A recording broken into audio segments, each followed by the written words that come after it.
Welcome to Pick Up and Deliver, the podcast where I pick up my audio recorder as I head out for a walk and deliver an episode to you while I stroll around.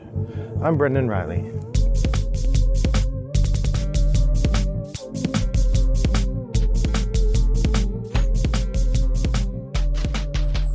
Well, good morning, listeners. It's a lovely day here in suburban Chicago.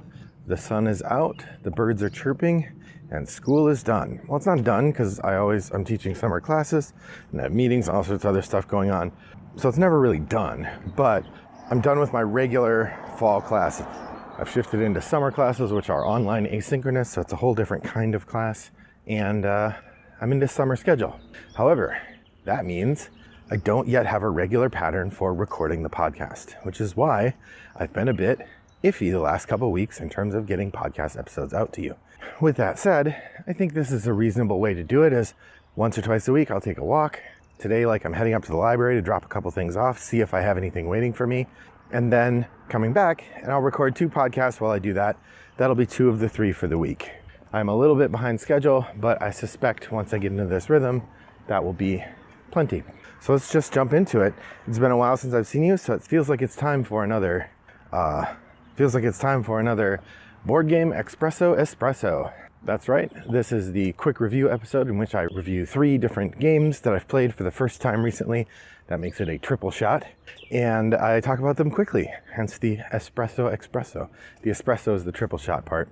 I also like to revisit one game that I've played recently that I dusted off. Dusting off a game means that I've played it for the first time in more than a year, and I'm sort of returning to it and giving my renewed impressions of it. So with that in mind, let's just jump right in. The first game I want to talk about is one that I picked up at that board game. I got this at a discount shop, Tuesday Morning it's called. The particular branch of Tuesday Morning I got it at was going out of business. I don't know if they have more of them, and this is just the one that went out of business, or if the whole chain has gone out of business, but this one is no more. Nonetheless, the last time I went there, I was able to pick up a couple games. One of them was Bastion, the little-known tower defense game, which I never really played yet, but I will. And Shadows Amsterdam, which is a game I'd heard about a number of times, and that's what I'm talking about now. Shadows Amsterdam is a simple team-based game that takes like 15 to 20 minutes to play, maybe not even that long. And the overall theme of the game is sort of like real-time team Mysterium. Mysterium is, of course, the ghost-themed psychic game from maybe 2018 or so, in which players have cards with bizarre and strange art on them, like the art from Dixit, and the ghost is trying to give clues to the rest of the people at the table to help them solve a mystery. In Shadows Amsterdam, you have a series of hex spaces on the board that have this sort of strange art on them, and like code names, as a player, you have a series of hexes that your team wants to get to. Your opponent has a series of hexes that they want to get to as well. Some of the hexes are shared. Some of them are, what's the word I'm looking for? Unique. And then there are some hexes that are marked with police presence, and if you go there, you get in trouble. And then you have a final goal. So everybody starts at the same spot, and the goal of the game is to get your team or your partner to move your group's pawn around the board in such a way that they get to 3 of your team's goal hexes, and then they get to the final hex before the other team has gotten to 3 of their goal hexes and the final hex. Like I said, some of the goal hexes are shared, so if you were to move your pawn to there and put your flag on that one, then the other team can't take that one. And the game is real time, meaning that you give the clues as quickly as you want, people move their pawns as quickly as you want, and the first team to get all the way through wins. Now, the part that makes it tricky is that each team also gets the game also has a series of hexes that are marked as police, part of the police presence. The idea, narratively, you are a group of amateur detectives trying to solve a crime, and of course the police don't want you meddling in their business. So if you go to a space where the police are, they ding you and you lose points. Yeah, so you're using Mysterium style art to get people to move their hexes move the pawns from hex to hex. None of them have words on it, so It's a matter of kind of trying to help them find like. It's an interesting game, pretty fun, easy to play, easy to teach, quick to play. I had a good time with it. It'll definitely stay in the collection, although I can't imagine it being a game we'll play a ton. It's a nice filler though, something you can play quickly and learn easily. That's Shadows Amsterdam. The next game I'm going to talk about is a game I played at Toggle Gaming with my pal Rob and one other person. This game is called Patrician. I believe the designer is Michael Schacht, although I've left my phone at home for this walk, if you can believe it.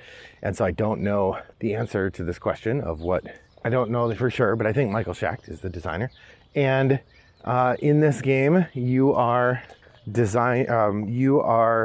one of the lead luminaries of an Italian city, maybe Venice, maybe Rome. And the idea is that you are trying to build up your part of the city or get control of your part of the city by building tall buildings. There are a series of towers that you're building. Each zone can have 2 towers.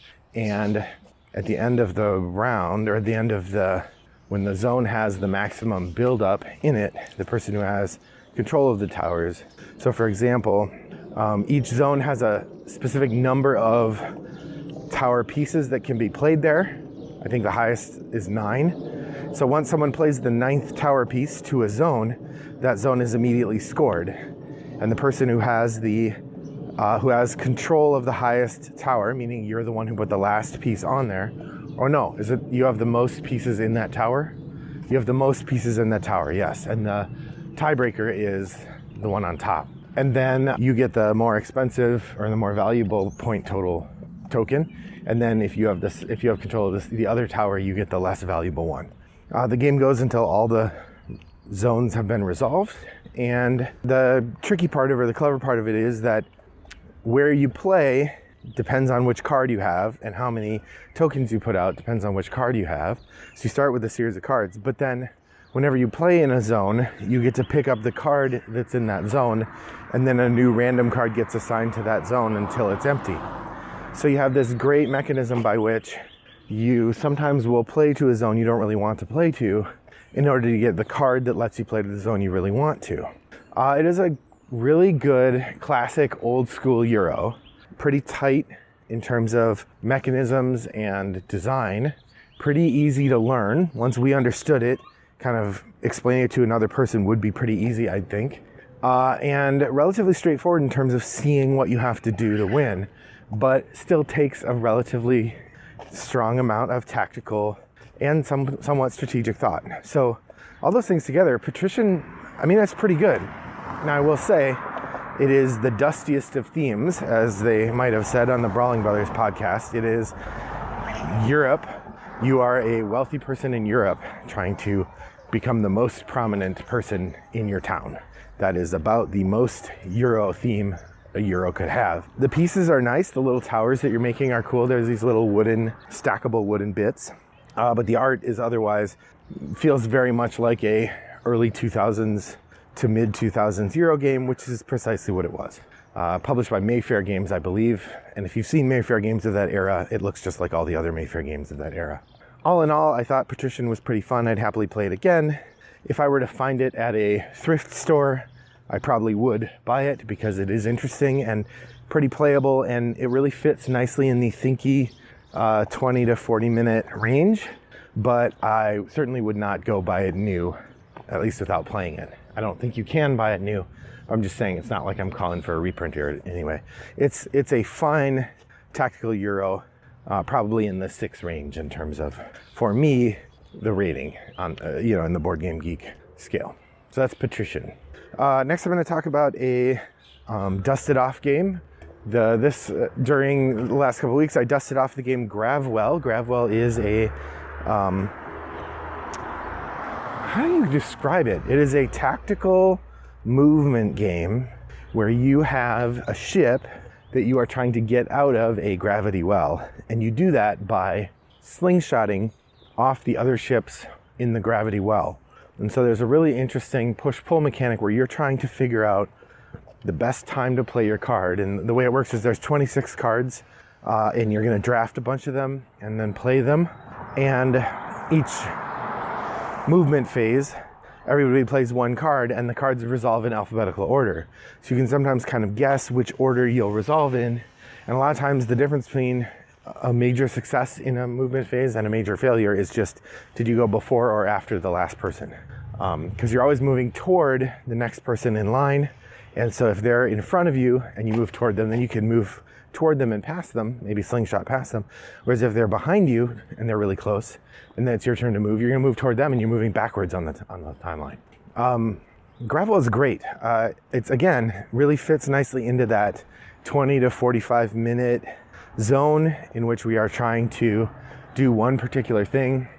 This game does take a little bit of practice, I think, to understand the rhythm of it, but it's pretty easy. And I think if you were to play like 2 games in a row, most people would get it toward the end of the first round and would be a reasonable threat in the second round. Some people would still be better at it than others, and that would be most everyone other than me, but a good time was had by all. They have made a newer edition of this game. The one we played was the first edition that we have in the collection at Toggle Gaming, so I can't say whether this version is better or worse than the second edition. But as far as I know, it's not changed very much, so I would be able to recommend it. That's Gravwell. Check it out if you can. All right, finally, the third new game is one in a series of what I believe are 2 games that were published in the early 2000s by an independent publishing company. This is called Dealing with Murder, Fatal Error.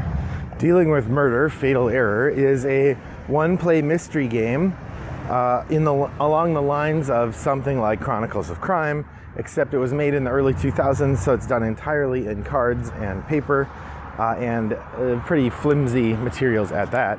The basic idea of the game is that there is a murder to be solved.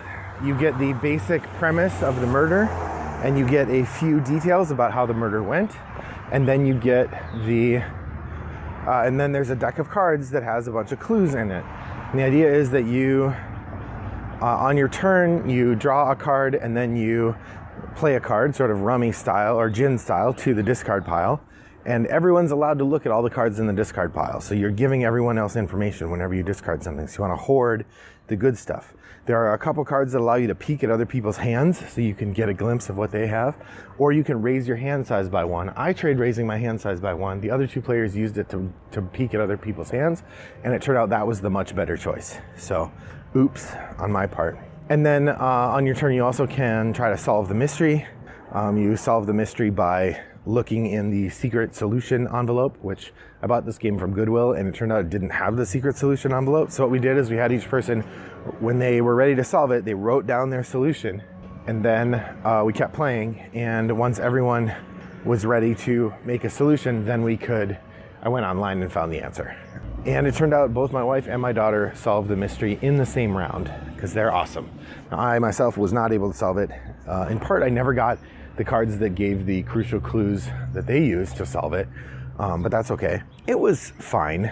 The mystery was reasonably well made. The clues were interesting and varying, and there were a couple red herrings that you could end up getting sucked into that made for an interesting time. The graphic design looks very early 2000s, and the plot is very early 2000s. It's about a computer genius who's murdered when it's a locked room mystery where 6 of them are in a kind of bunker doing computer programming, and the computer genius is murdered. So when the bunker opens up, there's 5 people all insisting they didn't do anything and a dead guy, and you have to try to figure out what happened. It's moderately fun. I wouldn't go out of my way searching for it, but if somebody got it out and said, hey, we're gonna try this mystery, I wouldn't turn it down if I were you. Not nearly as good as today's contemporary one-play mystery murder games. So that's Dealing with Murder, Fatal Error. And in case you think that idea of a deck of cards with the murder clues on it sounds fun, there is a second game. When I was looking up for this one, I did find the listing for that game, although I do not have that game. And it looks like if I wanted to buy it, it would be very expensive. So no, thank you. I have been trying to find a copy of the actual solution form so I can put it in my copy of Dealing with Murder and then return it to Goodwill. I don't feel good putting it in there without the official solution form. I also don't feel great about the ones I have found because they seem to summarize the solution, but it's not actually an image of the actual solution. So I'm gonna try and see if I can find anybody who has it and could send me a copy of the solution thing. So that was Fatal Error, Dealing with Murder, Fatal Error. thanks for joining me on my walk today.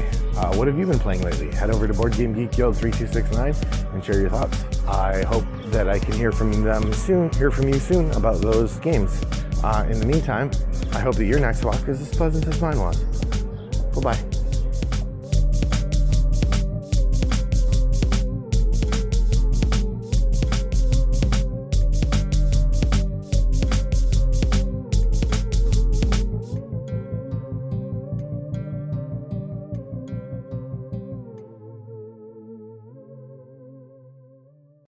Brought to you by Rattlebox Games.